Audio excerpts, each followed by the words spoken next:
트럼프 당선과 관련돼서 난리 난 곳이 하나 있죠. 바로 비트코인입니다. 비트코인이 88,000불 뚫고 9만 불 근처까지도 갔었어요. 미국 달러 기준으로 9만 불이니까, 그러니까 원화 기준으로는, 업비트 기준으로는 한 1억 2,600만 원 정도 되고요. 요즘에는 코인장을 이끌고 있는 게 미국이기 때문에 가격을 볼 때는 좀 달러 위주로 보는 게 맞다라고 개인적으로 생각을 합니다. 어쨌든 미국인들 입장에서는 의미가 있는 9만 달러라는 지점에서 도전을 했다가 퇴각을 한 그런 상황인데요. 아무래도 비트코인이 좀 많이 올랐던 거는 트럼프의 영향이 가장 크다고 할 수 있습니다. 더군다나 어제 조금 더 올랐던 거는 그 공화당이 완전히 레드웨이브를 거의 확정을 지으면서 더 올라간 부분이 있을 것 같아요. 그러니까 트럼프가 대통령도 되고 상원과 하원이 전부 다 공화당으로 되면은 트럼프 마음대로 할 수가 있겠죠. 그의 공약들이 실현이 될 가능성이 올라가는 그런 상황이다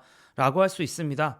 트럼프의 공약 중에 하나가 전략적으로 비트코인을 좀 비축을 하겠다. 이제 국가 차원에서 그런 것 같고, 미국을 전 세계 암호화폐 수도로 만들겠다라면서 미국 내에서 토큰을 채굴하는 것을 좀 더 육성하겠다라는 얘기를 했었고요. 그 외에도 게리 겐슬러라고 미국의 SEC의 위원장인데, 이분이 약간 암호화폐에 대해서 약간 좀 회의적으로 제도를 많이 만들었거든요. 그래서 이 사람을 바로 해임하겠다. 참고로 대통령이 해임할 수 없는 걸로, 법적으로는 해임할 수는 없는데 어쨌든 트럼프는 말을 그렇게 던지니까, 그래서 게리 겐슬러 SEC 위원장 해임하겠다, 그런 얘기도 했었고, 트럼프의 공약들이 하나씩 현실화되면 비트코인과 그 외의 다른 알트코인들까지 좋을 수 있겠구나 라는 생각이 시장을 이제 덮치고 있습니다. 자, 데리비트라는 거래소의 데이터에 따르면은 요즘에 비트코인과 이더리움의 미결제 약정, 그러니까 CME 거래소 기준으로 미결제 약정이 역대급인데, 자, 이건 뭘 말하는 거냐면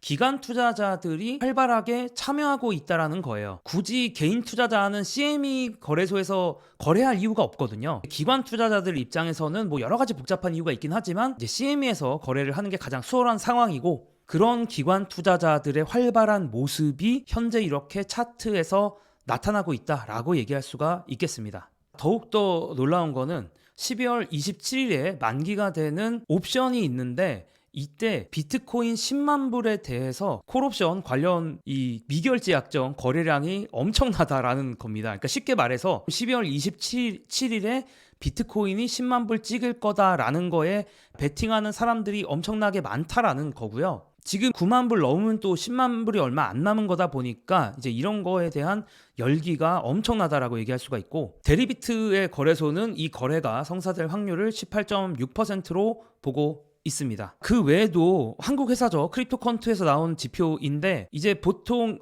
비트코인 관련돼서 이제 무기한 선물 시장이 있는데, 거기서 돈을 레버리지 할 때, 돈을 빌릴 때 드는 펀딩 피라는 게 있거든요. 쉽게 말하면, 그러니까 사람들이 얼마나 레버리지를 많이 쓰냐 라는 지표라고 보셔도 됩니다. 그 지표가 지난 상승장이었죠. 2024년 초에 있었던 3월 고점보다는 훨씬 낮은 상황이다. 그러니까 시장에 아직 레버리지가 그렇게 많이 낀 것 같진 않다라는 거고, 어떻게 보면 긍정적으로 볼 수 있는 또 하나의 신호겠죠.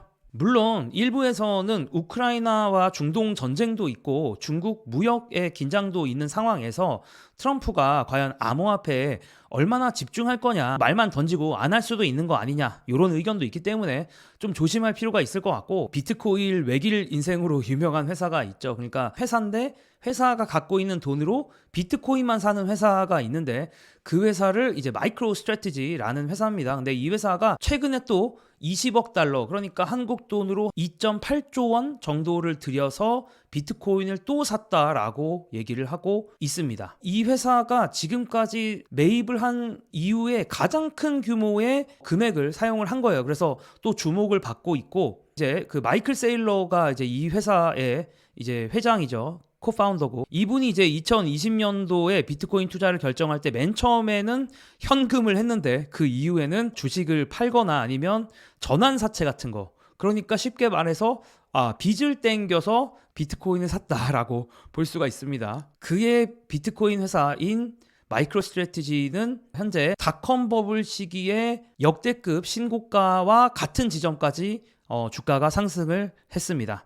자, 이렇게 저희가 비트코인 얘기를 했는데, 사실 비트코인보다 더 오른 친구가 있어요. 바로 누구냐? 바로 도지코인입니다. 이 멍멍이 이 얘기를 제가 유튜브에서 할지는 몰랐는데, 비트코인은 그래도 나름 코인 쪽에서는 근본 코인인데 도지는 약간은 좀 뭐랄까, 약간은 밈코인이라고 하죠. 분위기에 따라 올라가는. 그런데 이 도지가 일론 머스크의 가호를 받고 있기 때문에 도지가 또 상승을 했습니다. 아시다시피 일론 머스크가 트럼프의 당선을 도왔고, 트럼프도 일론 머스크를 이제 챙겨주는 모습들을 보이면서 트럼프가 돼서 코인이 원래 좋은데 여기에 일론 머스크 에너지까지 합쳐진, 그러니까 두 배로 좋은 게 바로 도지코인이 아닌가 지금 상황에서는 싶고요. 더군다나 일론 머스크가 요즘도 도지에 대한 사랑을 가끔 드러냈어요. 트럼프가 정부 효율성과 관련된 직책을 일론 머스크에게 맡긴다라고 얘기를 했는데, 그 부서의 이름을 일론 머스크는 Department of Government Efficiency라고 짓겠다라고 얘기를 했었거든요. 이게 말장난이긴 한데 DOGE죠. 이 약자를 뽑아보면 바로 도지입니다. 11월 5일 이후, 그러니까 바로 미국의 대선이 있고 최근에 어떤 자산들이 가장 많이 올랐는가를 봤더니 비트코인은 사실 27%밖에 안 올랐어. 별로 안 올랐네. 별로 안 올랐어. 테슬라가 거의 40% 올랐고요. 근데 자, 비트코인의 수혜를, 그리고 다양한 코인 거래의 수혜를 받을 수 있는 회사, 바로 코인베이스가 거의 67%가 올랐는데, 그거보다 더 오른 곳이 있었으니 바로 도지였다. 도지는 바로 95% 상승을 했습니다. 이거 제가 말하면서도 이게 맞나 모르겠는데 어쨌든 그렇고요. 자, 그리고 저도 이거 카톡방에서 받은 글인데, 오늘 현타가 제일 많이 왔던 일이 있었는데 거래대금을 한번 얘기를 해보자. 국내에 도지 거래대금을 계산을 해보니까 7조 원이었다라는 거예요. 업비트에서의 도지 거래대금이 5.5조 원, 빗썸에서 도지의 거래대금이 1.5조 원이었는데, 코스닥의 거래대금과 코스닥 전체의 거래대금과 비교를 해보니까 코스닥 거래대금이 7.3조 원인 거야. 그래서 도지는 하나인데 7조 원이고 코스닥은 종목이 1700개인데 7조 원이고, 이 도대체 무슨 일이냐라는 생각이 든다라는 얘기를 했는데, 제가 이제 이 얘기를 듣자마자 살짝 데자뷰가 들었어요. 어떤 푸념들을 들었을 때 데자뷰가 생각이 나더라고요. 자, 2021년에 예전에도 비트코인 거래대금과 코스닥 거래대금 비교했었던 그런 기억도 나거든요. 제 주변에 주식 카톡방에서 국내 주식만 하시는 분들이 갑자기 코인 얘기를 하기 시작했다. 이게 살짝 조금 데자뷰도 있는데, 데자뷰로 끝날 건지 아니면 이번엔 진짜 달라질 건지 앞으로 또 두고 봐야 될 것 같고요. 그러면 이제 찜질방에서 여러분들이 원하시는 찜질복 입고 이렇게 주식 뉴스, 테크 뉴스 전해드렸고, 또 재미있는 뉴스 있으면 돌아오도록 하겠습니다. 감사합니다.